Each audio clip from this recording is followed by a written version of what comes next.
Hey guys, Lego got back for another video for guys. We're doing another Lego review, of course. It's another one of these awesome sets, of course, and it is called set number 40819, the upscaled racing driver minifigure.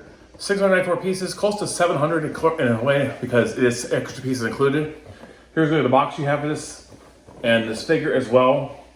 And also the instruction booklet I want to tell you guys right now, this is how it came in the thing, of course, it's a little bit folded, which not Lego's fault because, you know, I know some people try to get them like nice and flat because people like to collect the instruction booklets, but I'll try to basically keep a way to flatten it out myself over time to basically put in my collection if I need it, of course. Because some people I know like to keep those for inventory purposes because, you know, it's like something hard people do that for a lot of reasons.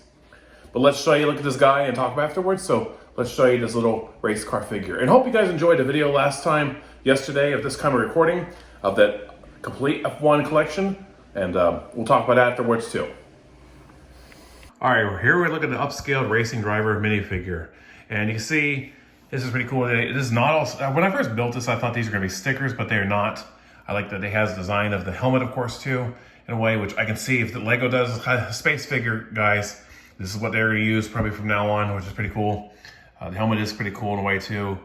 I tried to basically fix that little crevice, of course, to make it not do that, but you know, that's how the head is built. Also, too, it is really neat how the hands are built, and here's look at the side of the figure. And you see, like I said, there's what I try to fix, guys. It's basically how the figure is built, but that's okay. Also, too, here's like the back of the figure. Nothing really in the back of the figure, and you know, it's really kind of unique. And you know, if you want to, you can also make him sit down like a regular rail figure in a way, so you can put him in like a sitting position. His arms do kind of move in a way, but you have to be really careful because they're a little more flimsy, of course. The hands do move like a real minifigure. The head, I think, also is pretty cool too. You can move the head side to side if you want to. I'm trying to do it with one hand, guys. And you can do the head all full 60. We'll do that after the outro, guys.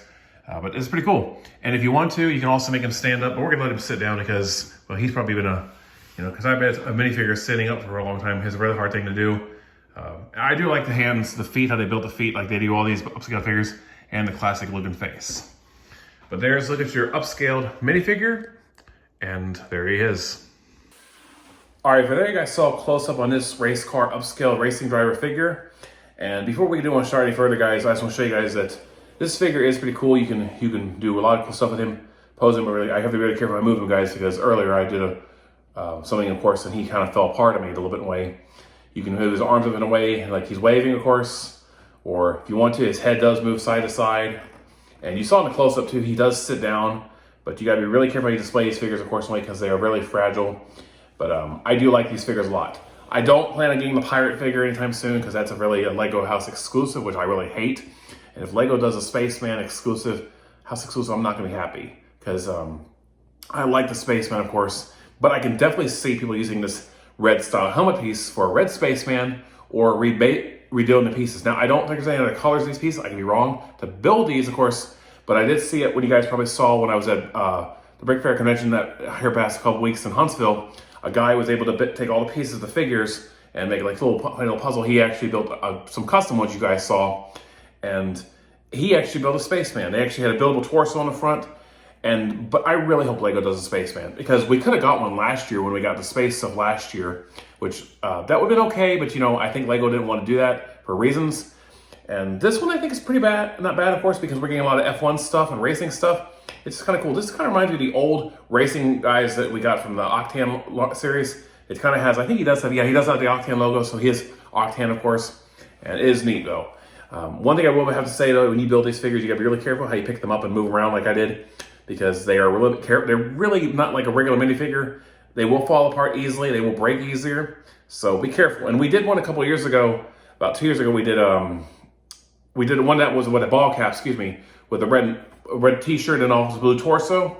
We did one like this. The Harry Potter ones, of course, too. I got those a couple of years ago because, well, I didn't know how long these guys are gonna be popular. And so it's pretty neat to see that we're getting some popular iconic figs. I don't know if we're gonna do any licensed style figs. I hope Lego would actually consider doing licensed one of these because I have heard people using the Star Wars helmets to basically build an upscale figure with a Star Wars helmet. But the helmets are kind of a bit bigger than the head, so I can see people not wanting to do that. If Marvel or DC ever came into the mix and Lego did these an upscaled version of those characters, that'd be pretty cool to see a minifigure like that. It is not bad, of course, though. This is going to be a thing that I said, if you're wanting to get this, you may want to get it for your collection if you like these big figures. Some people may think, well, I'm not going to go for it because, you know, it's not really my kind of a figure that I want. That's okay, and if you want this figure, you can go for him if you want to. But if you like the upscale figures like I do, you're going to want to go for it. But I hope, please, Lego, if you're watching, give us a race car driver, or not a race car driver, give us a space astronaut, a classic space astronaut. I don't care what color it is. If he's a new color, give us a space astronaut. I can see the oxygen tanks, though, will be a little hard to put them together because you guys can see the helmet on the back of this figure, too. The helmet basically is a little bit of a weird kind of design. You can't take the helmet off like you can a regular minifig. If people are asking, it's going to be a little difficult to do, but because this part right here you can see is connected in the back, so you can't take it off like a regular helmet if you want to do stop motion videos. But I do like these upscaled figures quite a bit, and you know, I'm running out of space for them, but I like them with plushes, of course, because they do like a plush size toy, but their plushes are more bigger than them, about a few inches. But these figures are pretty cool. I like them regardless. So hope you guys are okay, and I hope you don't mind too. That I always likes had the real racing stripes. He has his black racing stripes on his pants, of course, in a way, like a fire suit, kind of call it. Excuse me. I like that. I always like how they build the legs and the arms like a regular minifig. It's really kind of cool. And excuse me. I hope Lego does more of these, but definitely I hope we get a spaceman next year. I really hope we do. Last year they had a chance to when they're doing a lot of space themed stuff, but Lego I think Lego probably had a choice to do that, but why they didn't do one, I don't know, but I hope we get one. Please, Lego, if you're watching.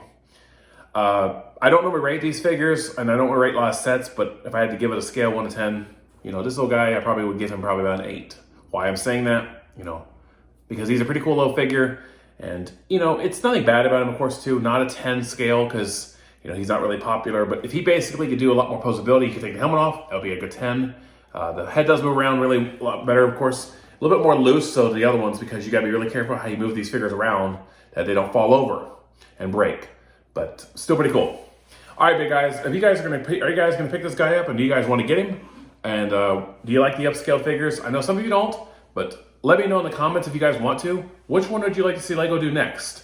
Would you like to see them do any of the license themes, of course, of these? And would you want to see Lego do with other ones? I've seen a lot of people from Brick Convention, like I saw, do custom ones, but it'd be cool to see. I can assure you that they might be doing a castle figure next year. They might, I don't know, but I really don't know what else to say when they do, but it's always cool to get a new figure when they get one, because I was actually surprised we got all of these. So, not bad. All right, guys, but thank you for watching today. Hope you have a rest of your Thursday, and I'm currently going to be working on the Ninjago new modular building, so that will be a while before that's finished being built, and I may display it like I did like last time with the other one, of course, or may have to just put down here, of course, and review it for you guys. But those are always a hard and tricky building to build because the waterfront, of course, on there, and the side of the building, of course, because those are top heavy and you're really flimsy, so you be really careful how you pick them up and move them around. So we'll be letting you know, you guys, what that goes on about that, though. All right, guys, but thank you all for watching today. Hope you guys have a good rest of your day today, and I'll see you guys next time.